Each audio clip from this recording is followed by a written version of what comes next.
Hey, and welcome to the Drep and Stone podcast, the podcast where two friends raise a glass and have a conversation. I'm Nick. I'm Kyle. Ooh, got a little lilt to that voice there, Kyle. Well, I'm getting older. Kyle, this week, as we get started, I think we should invite everyone to grab a pour of something delicious and sip along with us. Yeah, always. Nobody likes to drink alone, and that includes us. Absolutely. I mean, you and I are drinking with each other. We're doing so digitally, but we're drinking with each other. So we invite everyone else to drink along with us so that you're not drinking alone. The more the merrier, as they say. That's what they say. Who is this they? It's us. Some posh influencers out there, I would assume. You mean us?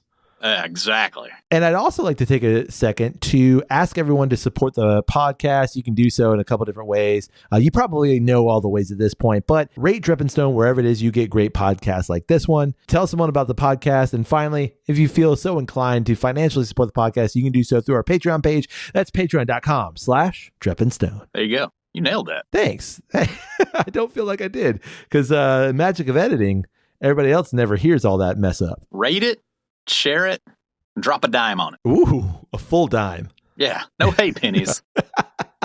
So are you drinking on your end? Not currently, but I want to. Cool. We have very few bottles together that we both have in our collections. But one that we do have is an old-time favorite. It's a bit of a throwback. To what episode did you say? Episode 16. 16. It's been a minute. That was January of 2020. Whoa, good times. Yeah, January of 2020, before everything changed. Yeah, the best of days. Sure. Very early Drep and Stone. Yeah, no joke. Have we ever revisited a bottle? Not other than our birthday bottle. I don't think. Oh, the redemption we did. Yeah. No, I don't think so either. I think we've featured bottles and then they've, shown up in like a blind kind of a thing. Oh, yeah, sure. But never just like a single highlighted feature. Right. I'm excited. I'm excited to revisit a bottle because I'm excited to have our taste changed. Is this bottle, obviously these aren't the same bottles from 2020, but has this drink change, has this whiskey change, have our taste changed. And it'd be really interesting to do? What was that? If I can do it, because it seems like an editing nightmare. Right. But if I can put our tasting notes from that first episode, right, just kind of along with our tasting notes today. Gotcha. I'm gonna try. That'd be pretty interesting. So if everyone listening, you don't hear the tasting notes from 2020, you'll know that I couldn't do it. All right. So we've danced around it, Kyle. What is the bottle? All right. This is that absolute stunner of a bottle, the Jack Daniel's single barrel proof whiskey.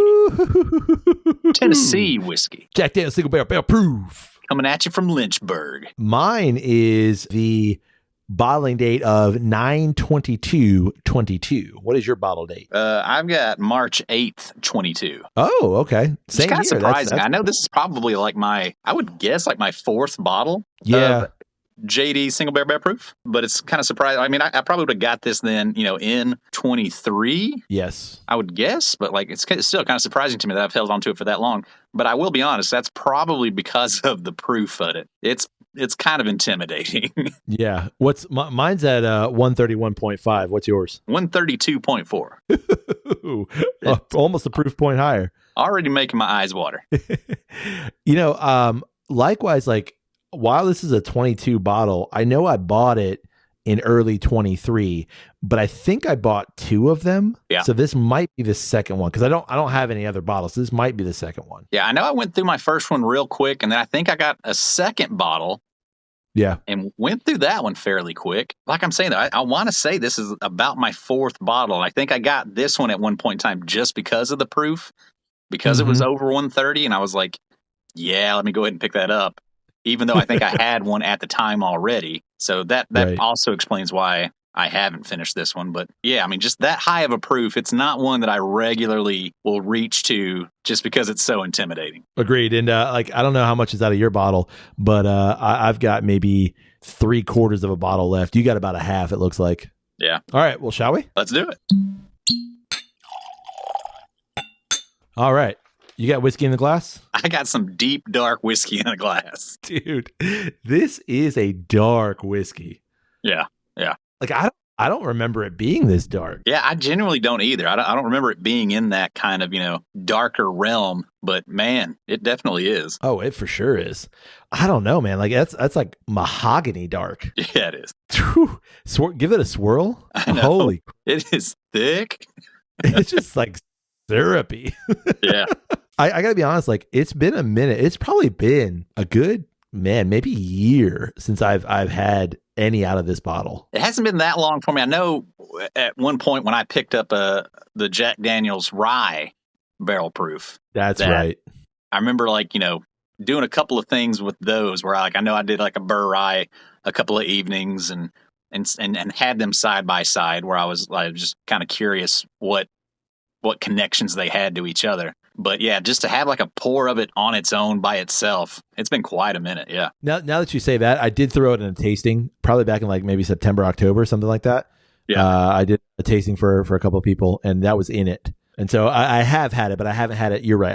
I've not had it on its own either. Right. All right. So if I can edit in the tasting notes, I'm going to throw it in right here. Okay. If I couldn't put in the tasting notes, you're not going to hear the tasting notes. That makes sense.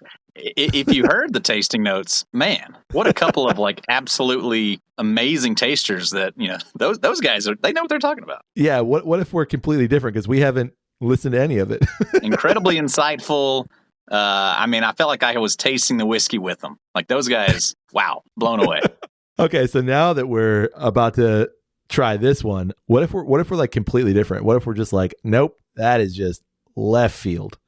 I can't imagine it being that way. However, what I would say is that my memory of that time period, the Jack Daniel's single barrel proof, that was, I would say, like my first bottle that I would say was one, I had heard enough about it that it had a good reputation. I really wanted to try it. And like, I remember the general take on it was that it was everything that the antique collection is, just at an affordable price. Like it was up there standard wise with those bottles. Yeah. And I'm going to say still likewise that like it is roughly $75 a bottle still. And it hasn't really changed a whole lot. It's been about that the entire time I've been aware of it. Yeah. And it is the quintessential high proof whiskey. Well, it's definitely one of them. At this point in time, I would put, Rare Breed up there with it. Obviously, Sure. We would put Old Granddad up there with it. But this one being like the first one where it was like, I really sought after it. I remember finding it and it was actually behind the counter. Like now you can find it, on the shelf just about anywhere. Yeah. But it was like, it was a hunting bottle and was really excited to get it. And I feel like it was my first really challenging whiskey, just challenging in terms of like its depth of flavor and obviously the proof. And what I really appreciate about Jack Daniel's single barrel proof is that you can find it just about anywhere. Yeah. Like I know initially, because likewise, like I hunted for it. Okay, can I find it? And when I found it, and then I started seeing it everywhere. And basically every time you go to a liquor store now, like they're probably going to have a bottle of it. Yeah. It's one of those like Jack Daniel's knows that there's a market for this too. Yeah. And I think that's just like, we said it a couple episodes ago I think that's just the trend in bourbon especially, but whiskey overall of like, you want to try that new bottle. You want to try that new bottling. You want to have the new experience. Once you've had it though, like how often do you go back to it? This is certainly one that I have continued to go back to. Yeah. Agreed. What you got on the nose? Like it is quintessentially Tennessee whiskey, but specifically Jack Daniel's. It's got a lot of brown sugar. I'm actually like I feel like I'm picking up a decent amount of rye, but a lot of that, that charred charcoal sweetness that is so specific to Tennessee whiskey, like that just jumps right out. You're right. It's a sweetness that there's something else going on with that sweet. It's such a unique note that once you are able to start to pick it out of like, this is a charcoal mellowed whiskey, that it just becomes like, oh yeah, here it is. Yeah. Dark cherry. Bit of that like cough syrupy cherry. Yeah. Like maraschino mixed with cough syrupy. Yeah. A little Robitussin-y. The deep, like worn in leather. Like this is like antique leather. Yeah. Like old boots or like a horse's saddle. It's clean. These are clean boots. This is a clean horse's saddle, but like it's been used a lot. Yeah.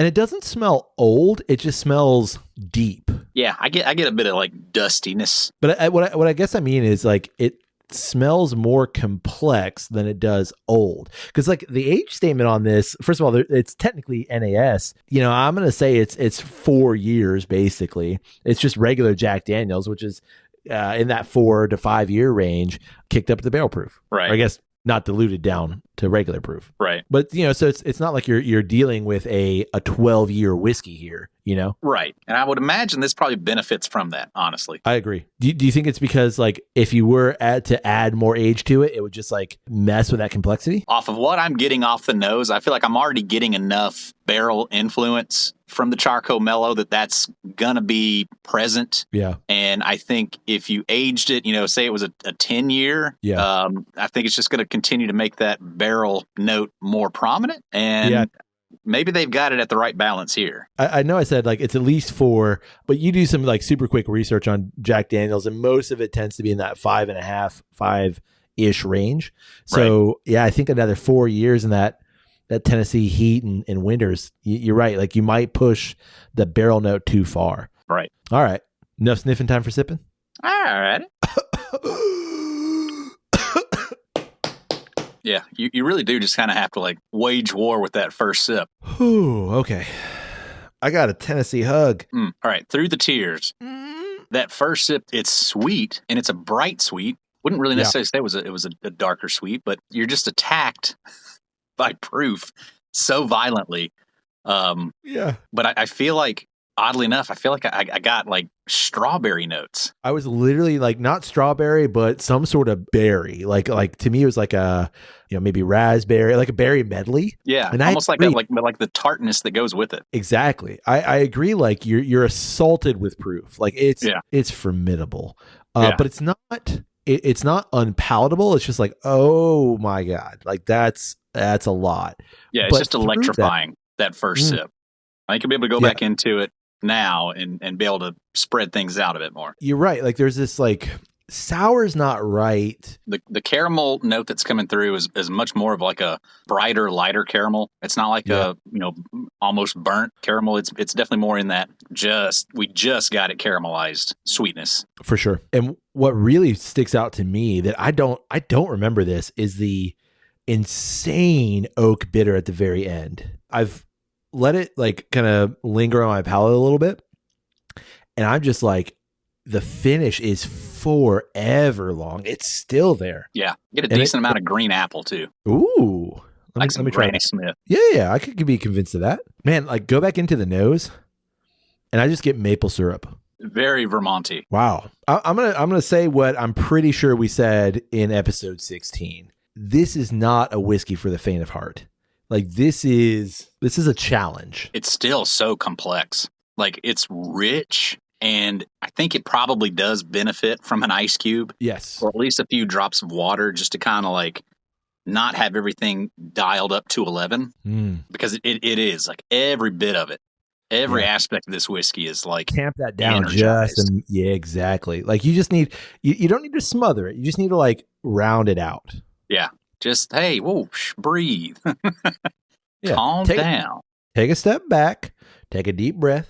It's all going to be okay. Because otherwise, it's just not a sipper. You know, it's not something you can just sit back and relax. No, it's gonna be punching you in the face the whole time. And I think that's why I don't gravitate toward it as much as I think, like as much as I love this bottle and I tout this bottle quite often, I don't think I'm gravitating towards it as much because of that right there. That this is something like, okay, if you're going to have this, you're going to need to sit. You're going to need to think. You're going to need to let's you got to be ready for an argument. Exactly. You know, because it's going to be yelling at you. You got to be ready to take that. I mean, I think we've said it plenty of times of like, you know, our sweet spot is somewhere between 100, 110 on any given day when you're just looking to relax and enjoy a whiskey. So to have something over 130, you best be ready to go into battle with it because it's not going to be just I'm just going to sit back and sip on this for a bit. And I think that's what keeps more people from buying this as well. Like I know it's a popular whiskey or Jack Daniels wouldn't be selling it, but it's one of those like, and I think we've talked about this before of this is where Jack Daniel's shines, but most people who are going to buy Jack Daniel's are not going to buy that. You know, like I don't think that this is a whiskey for your Jack Daniel's drinker. Like if you're into Jack Daniel's, more than likely you're not going to gravitate towards this. Oh yeah, no. Like yeah, if just regular Jack is your jam, there's probably not a whole lot about this that you're going to be like, oh yeah, that's my favorite thing, just amped up. It's just going to be like, whoa, it's too much. I don't need, I love Billy Joel, but I don't need to listen to Billy Joel at a 12 on the volume scale, being accompanied by a live acoustic band to my side, where I'm sitting right next to a snare drum. Like, I still like that music, but it's too much. Right. Exactly it. Because I would say that, first of all, I don't think you can do a pairing against regular Jack in this, because this would just wash it out completely. But it's two dramatically different drinks. Like, yes, it's the same distillate. It's the same idea, just two dramatically different. Yeah. And I got to say, like, I mean, just thinking about how we used to, and still do tout this bottle as an amazing bottle, in which it absolutely is. Don't get me wrong. But it's certainly like, I do remember like having this as like a bottle that I would pour and sip on. And I think just to have the experience of going from where we had been in whiskey to having something that is at an absolute 12, every sip you take the entire time, was such a unique, different experience than anything we had done prior. Yeah. That kind of an event, that kind of, experience was so refreshing and so different that it was like, oh yeah, now this is great. Whereas like now my palate, having gone through everything else that we've gone through, I'm just kind of like, okay, calm down, like relax. Well, I think like we've talked about this in terms of the whiskey journey, is that like when you get into whiskey, in some ways it's the Dunning-Kruger stuff. You get into whiskey and you're like, give it to me, give everything to me. I want to try it all. And so you find those things, what you just mentioned, like the JD single barrel proof, where you're like, that is so incredibly different. And then you realize at some point, like, walk that back. Like, maybe I don't want all of that all of the time. I want all of it some of the time, but I don't want all of it all the time. Right. And so it's the same thing of like, do you want a heavy hitting IPA every single time you drink a beer? Sometimes you just want an easy sipper. You just want, a lawn mowing beer. That's all you want. And I think this is the same way. Yeah, agreed. Because man, each sip is like, woo. Yeah. Just that fire hose at full blast, man. Just. And it's so interesting to me because when you get a high proof scotch, normally all of that just like you ease into it, it just kind of fades into the background for the most part. I mean, we've had scotches that don't, but it all kind of mellows out. This, it does not mellow out. Like it's not getting it never chills out. Like, why are you so angry? Man. I still highly recommend it. I mean, especially like if you're into whiskey and you've not had this, it's a bottle that I think you need to battle with. You need to buy it and you need to sip through it and you need to battle with it. Yeah. I mean, I think it's one of those things of, you want to experience and spread out your knowledge base and push it in as many directions as you can. And this is a very specific direction of whiskey, of Tennessee whiskey. Its unique flavor profile at that strength is just going to give you more understanding of the thing as a whole. So yeah, I mean, I totally agree. Just as an experience, you need to do it. And it's going to be hard. It's always going to be hard to find a bottle at that price with this much complexity, with this much proof, and it's a single barrel. I mean, they can shift and change just as much within themselves as anything else. I will say this about that last comment you made, though. Of the bottles I've had, I've not had a bad bottle. I've had bottles that are better, quote unquote, better or easier drinking or a little more complex or not than others, but I've not had a bad bottle, which I think is a mark of a good distillery and is a mark of a good whiskey as a whole. Yeah. I mean, I would certainly agree that I've never had a bad one. I've never had one in it where I was like disappointed by it, but I do kind of wonder of like, is that because of the proof? Is the proof just so loud and everything is at a 12 that it's kind of hard to like really be able to sit back and say like, okay, like what did that really do for me flavor wise and those kinds of things? Or is it just because it was like everything was so loud? Oh yeah, no, that was good.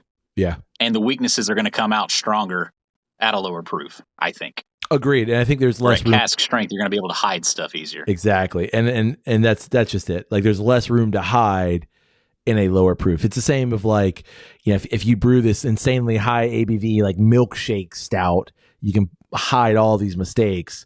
Right. But if you've got just a classic Czech Pils, here it is. Good luck if you got a nasty thing in that. You got nothing else. That's all you got.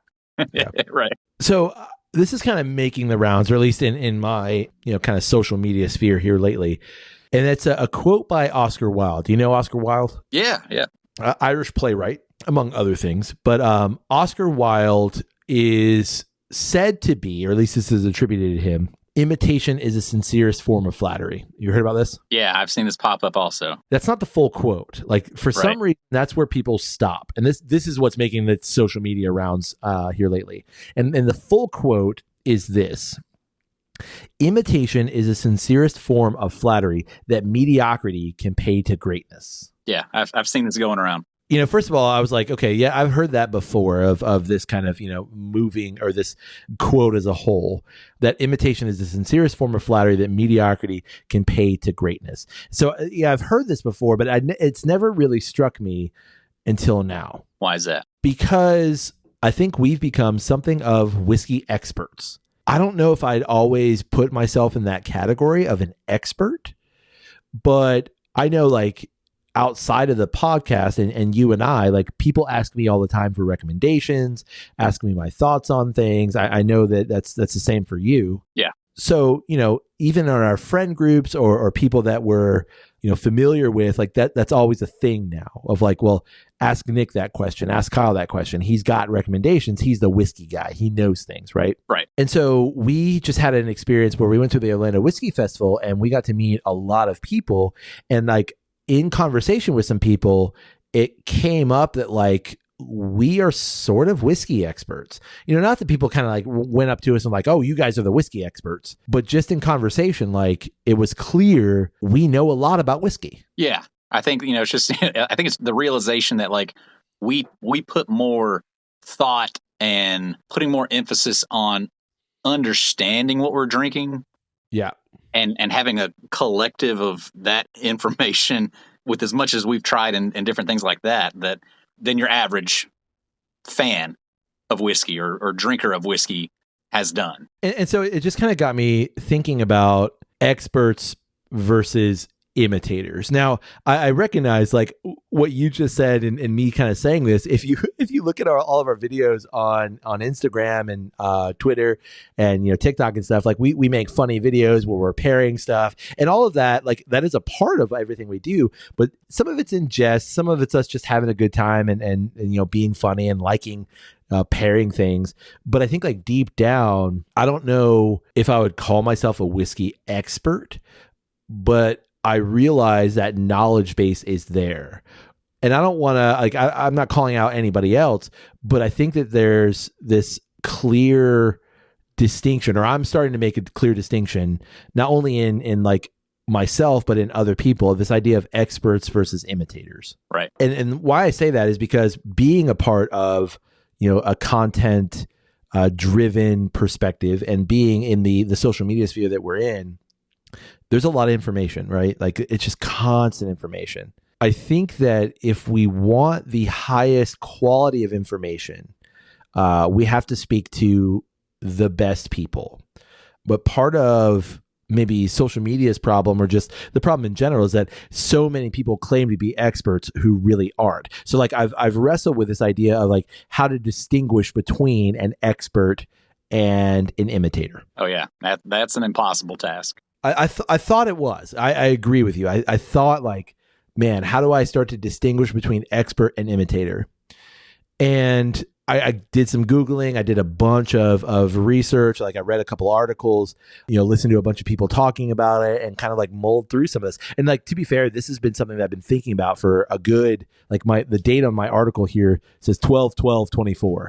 So I've been thinking about it for a minute. Right. I think I have some answers here. So I wanted to run some of this by you and just get your thoughts. Okay. Okay. So the person opens the blog post with, think of all the money managers who borrow their talking points from Warren Buffett. They might sound like Warren Buffett, but they don't know how to invest the way Warren Buffett does. They're imitators. It's very hard to tell the difference between a good money manager and someone who just has the patter down. In other words, someone who can just talk a good game. So this person posits that here's how to look for an expert versus an imitator.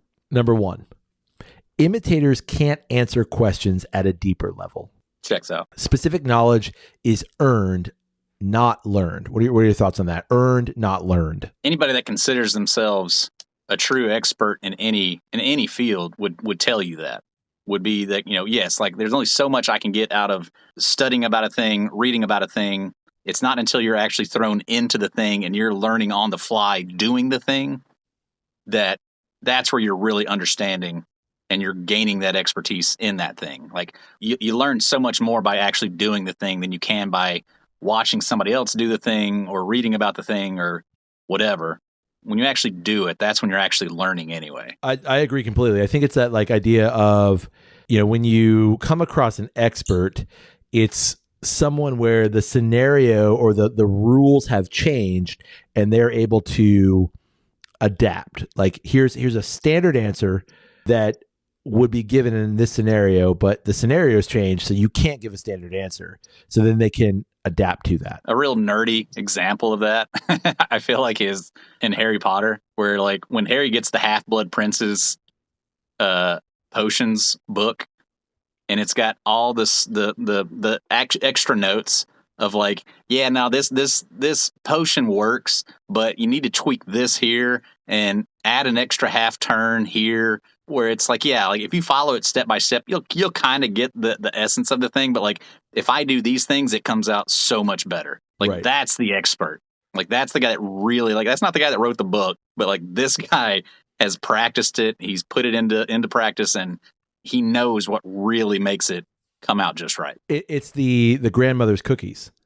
It's like your grandmother could give you the recipe and make and you could follow that recipe exactly. And you're like, man, I made grandma's cookies.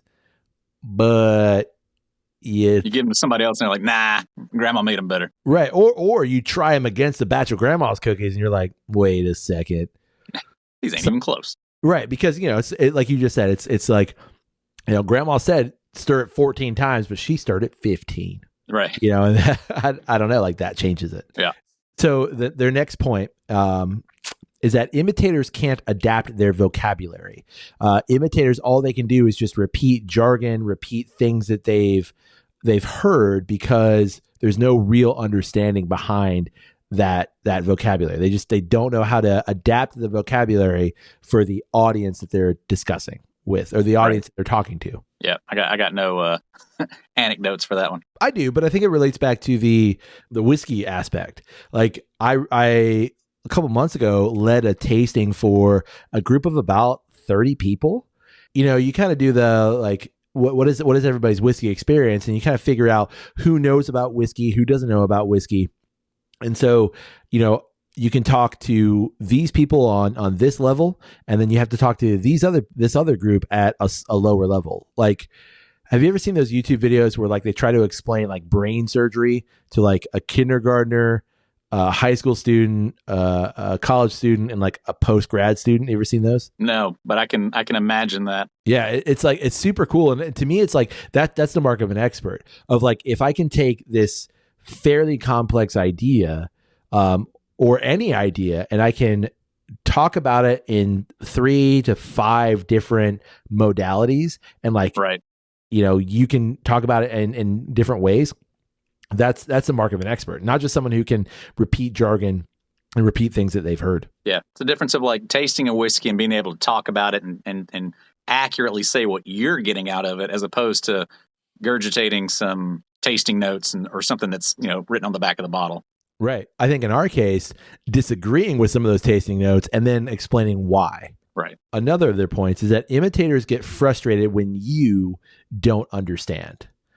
Like, they're trying to convey something to someone who's uninitiated, but they get frustrated when that person doesn't understand. But a real expert again, has the ability to be excited and like wants you to understand as they understand. So their love for genuine and their genuine curiosity really comes through. Interesting.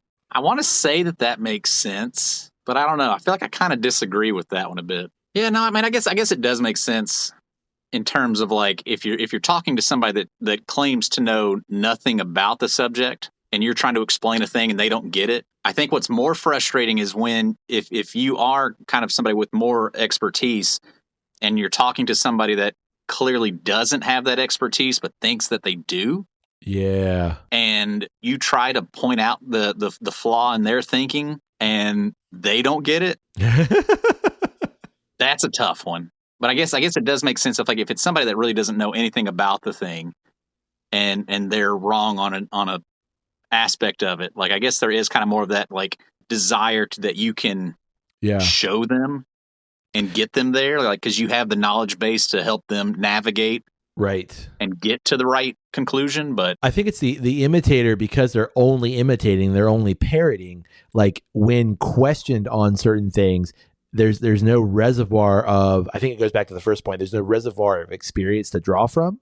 So then like there's no genuine curiosity about the thing, or like, ask me the questions because I love talking about it. Like an example, you and I went to New York very early when we knew each other, and we went to the Met, and like I'm asking questions because I know nothing about all this art, and you and the buddy that we were with, like you're answering questions, genuinely answering the questions because you're also curious that, first of all, I don't know any of those things, but you love the things that we're looking at. So it was like, it came from this kind of genuine love of the thing, not that you were trying to impress me, just like, I want to give you this information because I love this information. And I think that that's what the imitator fails, is like, I'm just trying to impress you versus I love this thing. I don't care if you're impressed or not. And you're going to ask me questions. I want to give you the right answers, or as right of an answer as I can. Yeah. I guess like that's kind of like the thing of if the learner is genuine in their wanting to learn, if you can see that they're engaged and they're wanting to understand whatever the topic is, then yeah, like the expert is going to be way more energized. It's the same with teaching in general. If your student is engaged in the activity, engaged in the learning process, you're going to be so much more effective as a teacher in sharing that information than you are with like somebody that's just like, okay, like, I'm kind of checked out, but like, whatever. They go on to say that experts can tell you all the ways that they've failed. Yeah, that's more of that experiential aspect of it. The recognition of failure is part of that learning, and that I've got to stumble and I've got to just lose it completely before I really truly find the thing. Yeah, it's like another one of those quotes that I can't remember where or when I saw, but it's like, the thing of like, in learning how not to do the thing, you're still learning. Like maybe that was a failure. Maybe that was not the success that you wanted, but you still learned and you still gained that experience. So that all plays into your expertise on the subject matter. And finally, they bring up that imitators don't know the limits of their expertise. An imitator will talk and talk and talk and talk, and they have all these great ideas, but they're unwilling to say, no, you know what? I don't know this. The sphere of my understanding has been reached, and that's as far as I can go. I'm willing to learn more, but I just don't know about that. Whereas an expert is someone who will recognize there's the limit. Like, I know all of this, but I don't know that. Yeah, I don't know. It's hard to think of like an example of like where that applies, but that makes sense. Plenty of people subscribe to the fake it till you make it kind of thing. Oh yeah, I can do all of it. And then you kind of rubber meets the road, and like, you don't understand the message you've gotten yourself into. I feel like I could see that kind of an example of happening more often, where like people see you as the expert and you're just not willing to admit that you're not. Right. And so they approach you with a task and they say, can you do that? And you're like, yeah, surely I can. Like, I must be able to. Yeah. And so they attempt it, and then they just absolutely can't because they don't recognize it within themselves of like, yeah, that's going to push my limits, but I think I can do it. I don't know. Yeah. So then I'm struck by how are experts then made? Like, is it just the mindset of the thing of like, I don't know this, but I'm willing to learn? Or as someone who becomes an expert in something, is it all about asking questions? Is it all about like, I want to know as much as I can about the thing, and I don't see myself as this expert? You show them the Dunning-Kruger map and you say, where are you on this? Point. And if they have no idea what the pit of despair is, then they're not an expert. If they haven't been down there, then you're not an expert in whatever you're trying to do. You're totally right. Like, I need to know that you thought you were great at this thing, and then you got humbled, and you're somewhere on this other side of this slope. And I don't really want you to say that you're towards the top, because even then I'm going to be skeptical. Right. Because I think you're still going to be so scared of being humbled again that you're like, no, I'm like halfway up. And then I would be like, yeah, you probably know your shit. You probably know what you're talking about. Exactly. Because I think like what you just said, when you genuinely question, do I know anything? Everything I've learned is wrong. That's when you probably achieve some sort of like, actually, no, you do know some things. Yeah. That's why I'm always hesitant when someone says Nick is the whiskey expert. I'm always like, I don't think I am. I mean, I could absolutely tell you on that Dunning-Kruger chart of where I would feel like I'm at in terms of whiskey. Like, yeah, I think I felt like there was a point in time where I was like, man, I got 6 bottles of Blanton's in my car.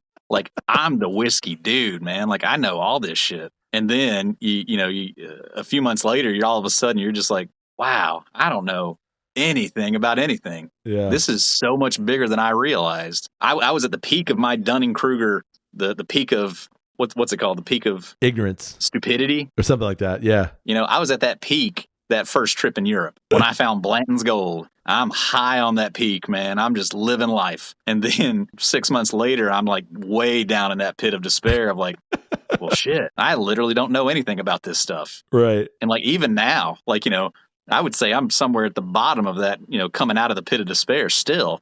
After you talk to people like, Dahi, like, yeah, I've got a little bit of knowledge, and I know that I've got a lot more knowledge than most people. But I don't really know this stuff. It's so interesting. I think you're right in terms of like, you have to have that realization of, wow, the me then thought this. And that's where you start to kind of like crawl your way out of that pit of despair. And you're like, okay, I still don't think I'm the expert here, but I would like to learn from other people. And I think that's what makes it. And just learn as much as I can about this thing. Exactly. I think that's what makes a true expert, in that the kind of the cliche does become true of, sometimes the teacher does learn more than the student, in which the expert is the one who's willing to challenge the things that they know and see if those things stand true and see if they hold up, and be willing to shift their opinion when they don't. Going back to that quote, the whole imitation is the most sincere form of flattery. What was your initial take on that? Just the first half of that? Because like the thing that I keep seeing is like, and then it adds in the second bit. Yeah. And then it's circled in red, and it's like that last bit really matters. But I don't feel like my interpretation of that saying is really that affected by that last bit. It's more just emphasized. No, I think for me it's affected in that the person who's doing the imitation doesn't realize their mediocrity. They think that they're imitating this person, and yes, they are flattering this person, but they don't realize their own mediocrity. That's the way I take that. Is that like the latter half of that quote is really putting the onus back on the one who's doing the imitation of, you're not the great. And so don't confuse those two things. Yeah, I mean, I feel like my interpretation of imitation is the most sincerest form of flattery has always been the idea of like, yeah, if somebody's copying what you're doing, it's because they see it as really good, and they're just trying to copy what you're doing. Right. Whether or not they can do it as good as you or better than you or whatever have it, they're still copying what they saw as something that was great. Right. It's that I saw what you did.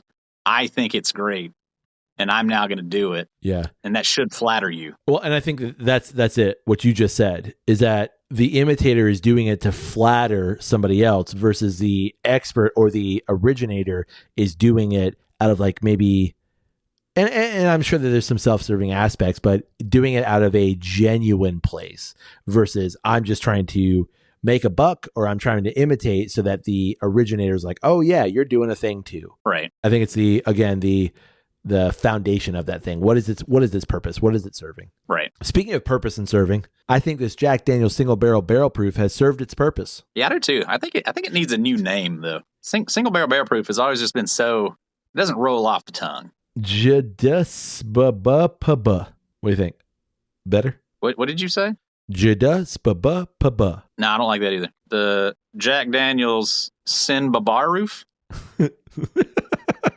How about Jack Daniel's buy it, you're going to battle it? Yeah. I don't know. It just needs its own like word. Like you get that new bottle of Jack Daniel's. We all know it's a single barrel and that it's barrel proof, but it's like the Jack Daniel's legacy bottle.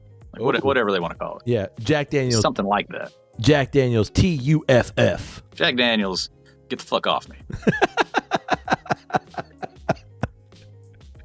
On that note, you got anything else? Nah, I guess that's probably it. That's my expertise on that. Well, we'd love to know, what do you think about the Jack Daniel's single barrel proof? Yeah, how many bottles have you had? And we'd also love to know, what are your thoughts on experts versus imitators? Yeah, which one do you feel like you're more often acquainted with? Yeah, ugh. I think we're surrounded by one of them. But a lot of people that think they're the other one. I agree completely. Well, you can get in touch with us through email. It's dripandstone@gmail.com. You can also get in touch with us through social media. It's always one word, Drip and Stone, DREP and Stone. Come find us over there on those social medias, and we'll wave back at you. Speaking of all of our social media, we're doing a lot of really fun, cool things there. Go check out a video. I know Kyle already said it, but like we're doing a lot of videos recently, and I'm enjoying them. I know you are too. Yeah, it's probably like the best thing we do. You're not wrong. We already told you how you can support the podcast. That's at the top of the episode. Go back, start the whole episode over, listen to that again, and do the thing, because we'd appreciate you doing that thing. Do that thing you do. Hey, buddy. Hey, buddy. May your glass overflow. And your ass never show. Cheers, buddy. Cheers.